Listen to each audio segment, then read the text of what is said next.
Breve explicación de las teorías de la personalidad. El estudio de la personalidad pertenece al campo de estudio de la psicología. La personalidad puede explicarse desde varios enfoques. En primer lugar, permite conocer de manera aproximada los motivos que conducen a un individuo a actuar, sentir, pensar y desenvolverse en un medio. También es posible conocer la manera en la cual un individuo puede aprender e interactuar en el entorno.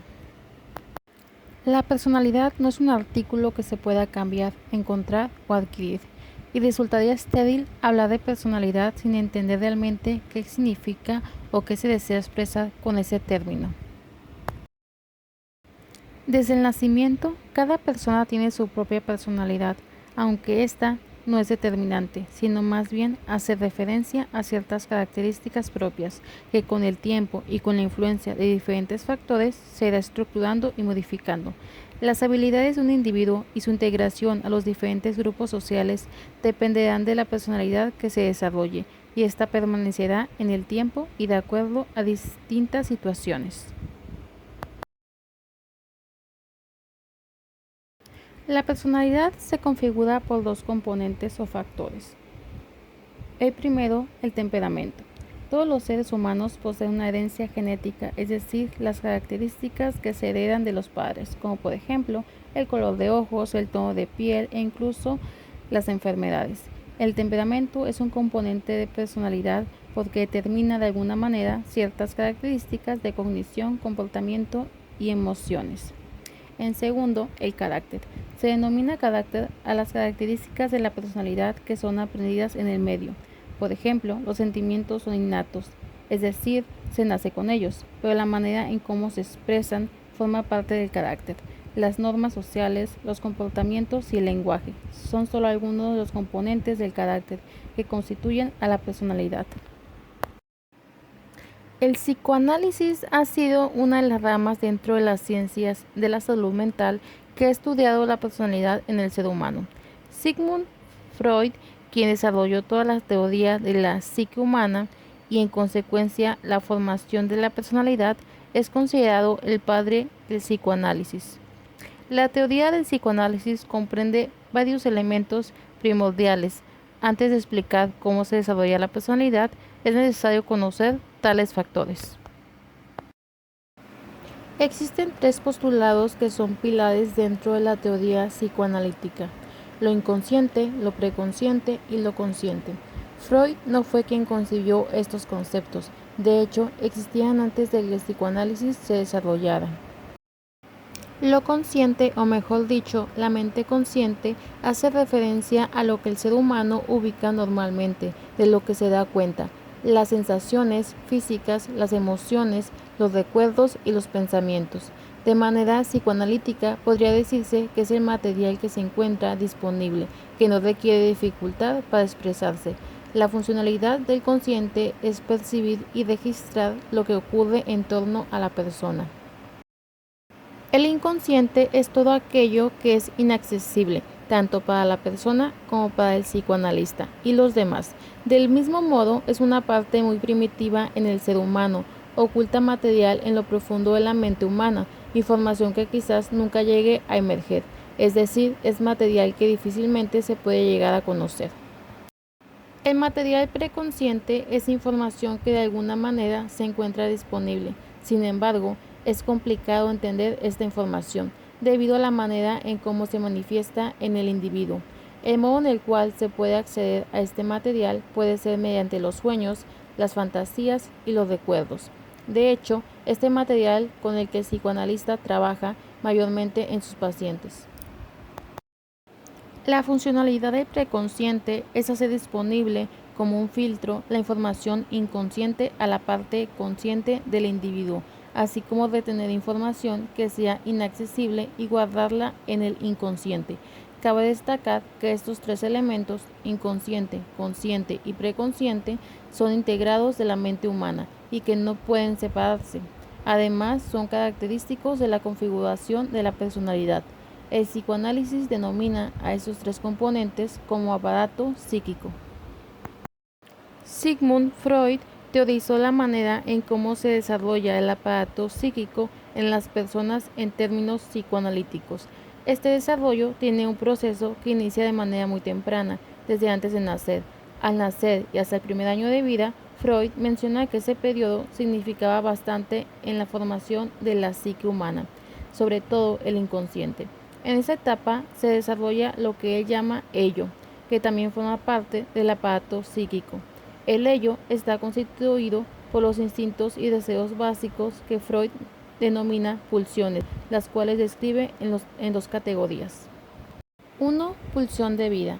Se caracteriza por los instintos de satisfacción de necesidades, como comer, beber, excretar desechos, la protección, el descanso.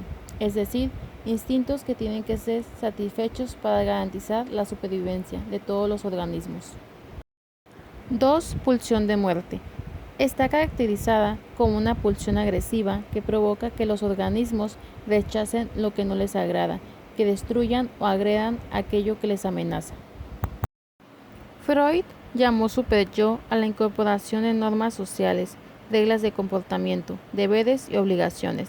El superyo es una característica del aparato psíquico que involucra a todas las normativas sociales, las cuales se adquieren a medida que el individuo crece y se desarrolla en el medio.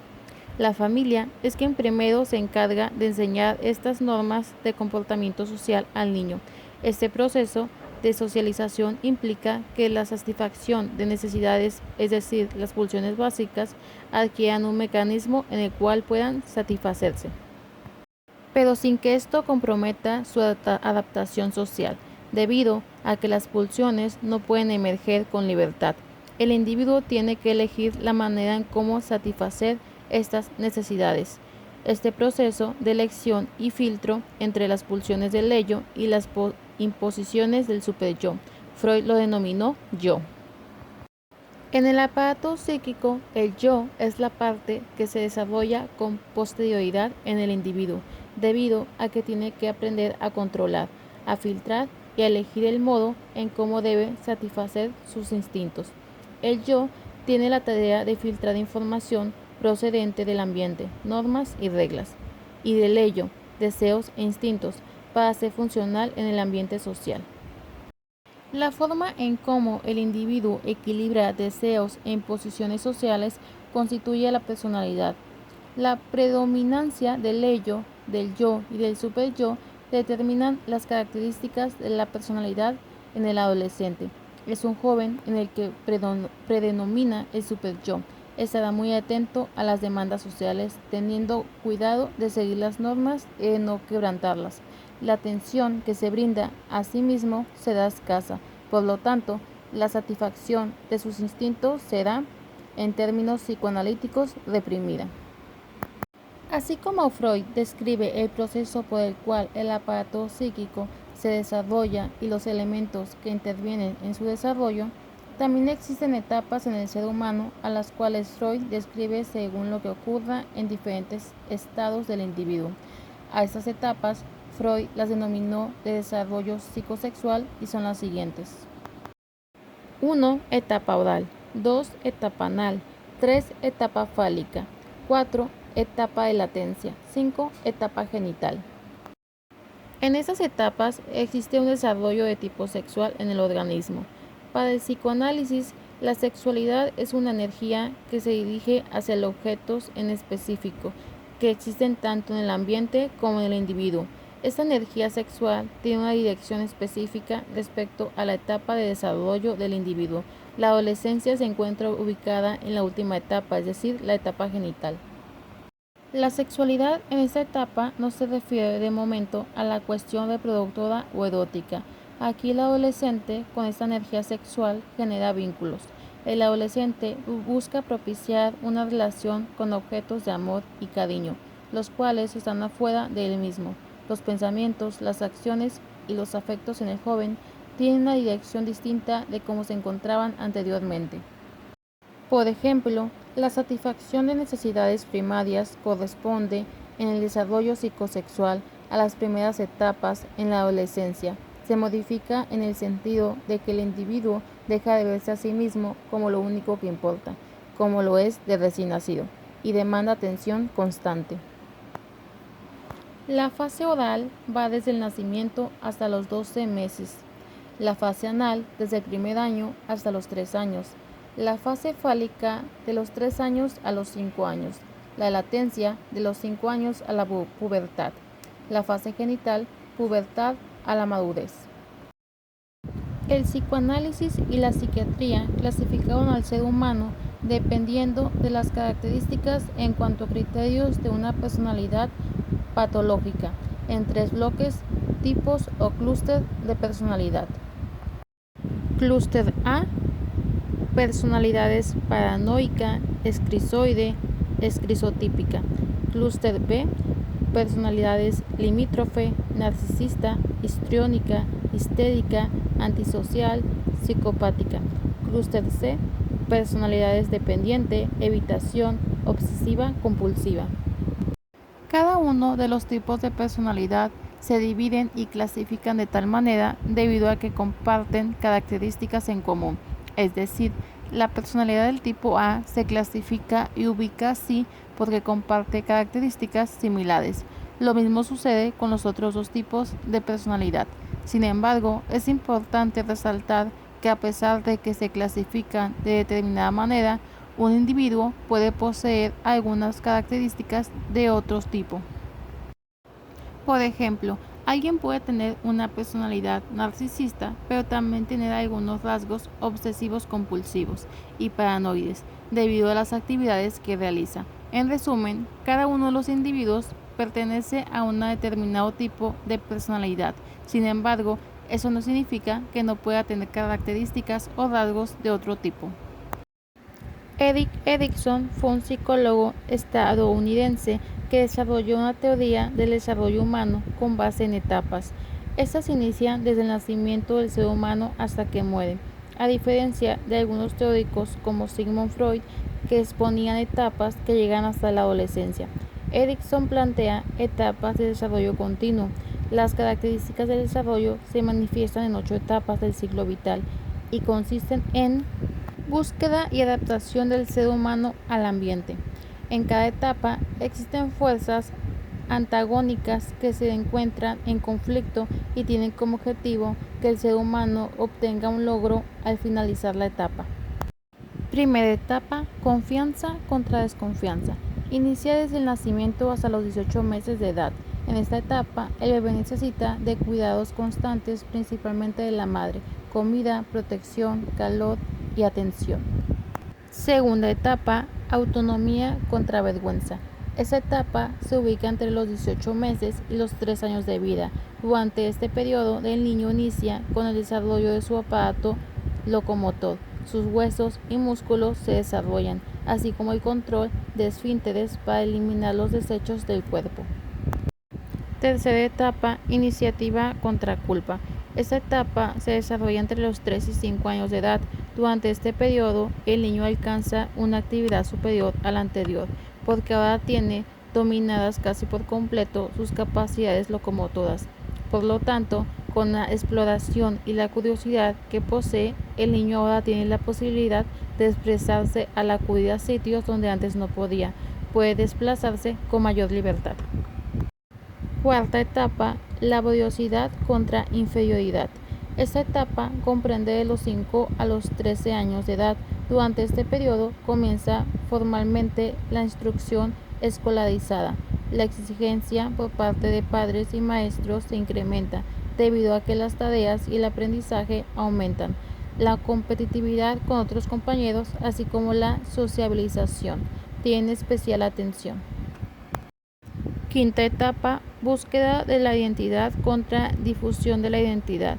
Esta etapa de desarrollo se encuentra entre los 13 y 21 años de edad aproximadamente. Este periodo tiene la peculiaridad de confrontar las etapas previas. Ahora los preadolescentes y los adolescentes entran en conflicto respecto al descubrimiento y búsqueda de su identidad. Sexta etapa: intimidad contra aislamiento. Inicia aproximadamente a los 21 años de edad y continúa hasta los 40. Las etapas propuestas por Erikson se amplían a partir de esta. Durante este periodo se supone que el individuo puede generar vínculos afectivos con otras personas como una pareja y del mismo modo consigue separarse de los grupos, como la familia. El equilibrio entre pertenecer o separarse implica poder compartir con alguien más sus propias experiencias, afectos y emociones. Séptima etapa: generatividad contra estancamiento. Comprende un periodo de 20 años, desde los 40 hasta los 60 años de edad. Durante esta etapa, el individuo debió haber encontrado una pareja y ahora corresponde a una época laboral, consiguiendo ser productivo. Octava etapa: integridad contra desesperación. Esta etapa comienza desde los 60 años de edad hasta la muerte. Durante este periodo se ve la adultez mayor. En consecuencia, los cuidados que se deben tener corresponden en gran medida a los logros de etapas anteriores. Lograr no estancarse socialmente y transmitir sus conocimientos a generaciones posteriores implica que el adulto cuide su estado de salud física y mental. Esperemos este video sobre teorías de la personalidad te sea de gran ayuda.